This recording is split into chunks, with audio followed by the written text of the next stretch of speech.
சென்னையில் டாஸ்மாக் நிறுவன அதிகாரிகளின் வீடுகளில் அமலாக்கத்துறை அதிகாரிகள் நேற்று சோதனை நடத்தினர். இதன்படி டாஸ்மாக் முறைகேடு வழக்கு தொடர்பாக சென்னையில் 10க்கும் மேற்பட்ட இடங்களில் சோதனை நடைபெற்றது. சென்னை மணப்பாக்கம் சிஆர்புரத்தில் உள்ள டாஸ்மாக் மேலாண் இயக்குநர் விசாகன் வீட்டில் மத்திய ரிசர்வ் படை பாதுகாப்புடன் அமலாக்கத்துறை அதிகாரிகள் சோதனையில் ஈடுபட்டனர்.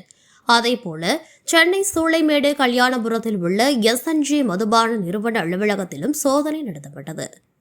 மேலும் தேனாம்பேட்டையில் உள்ள திரைப்பட தயாரிப்பாளர் ஆகாஷ் பாஸ்கரின் வீடு மற்றும் திருவல்லிக்கேணியில் உள்ள தொழிலதிபர் தேவகுமார் இல்லத்திலும் அமலாக்கத்துறையினர் சோதனை நடத்தினர்.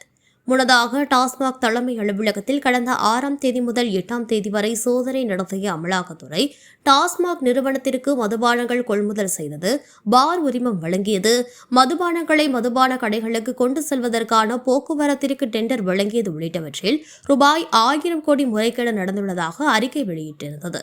இந்த சோதனையை சட்டவிரோதமானது என அறிவிக்க கோரி டாஸ்மாக் நிர்வாக இயக்குநர் ஐகோர்ட்டில் வழக்கு தாக்கல் செய்திருந்தார். இந்த மனுவை தள்ளுபடி செய்த ஐகோர்ட் அமலாக்கத்துறை தொடர்ந்து விசாரணை நடத்த முழு அனுமதி அளித்து உத்தரவிட்டது. இதனையடுத்து இந்த விவகாரம் தொடர்பாக தமிழ்நாடு அரசு சுப்ரீம் கோர்ட்டில் மேல்முறையீடு செய்திருந்தது. இந்நிலையில் டாஸ்மாக் மேலாண் இயக்குநர் விசாகனிடம் சென்னை நுங்கம்பாக்கம் உள்ள அமலாக்கத்துறை அலுவலகம் அழைத்து வந்த அதிகாரிகள் 5 மணி நேரத்திற்கும் மேலாக விசாரணை நடத்தினார்கள். இந்த சூழலில் மணப்பாக்கத்தில் உள்ள வீட்டிற்கு அழைத்து வந்து மீண்டும் விசாகனிடம் அதிகாரிகள் விசாரித்துவிட்டு சென்றார்கள்.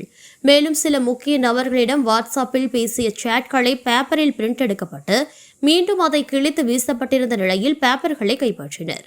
அமலாக்கத்துறை அதிகாரிகள் அச்சம்பந்தமான விசாரணையை நடத்தினர். அதிகாரிகள் அலுவலகத்தில் விசாரித்த போது விசாகன் IAS மற்றும் பல ஆட்சியர்களை கை காட்டிவிட்டதாக திடுக்கிடும் தகவல் வெளியாகியுள்ளது. இந்த வழக்கில் அமைச்சர்கள் சம்பந்தப்பட்டிருப்பதாக அதிகாரிகளிடம் உளறி கொட்டியுள்ளார்.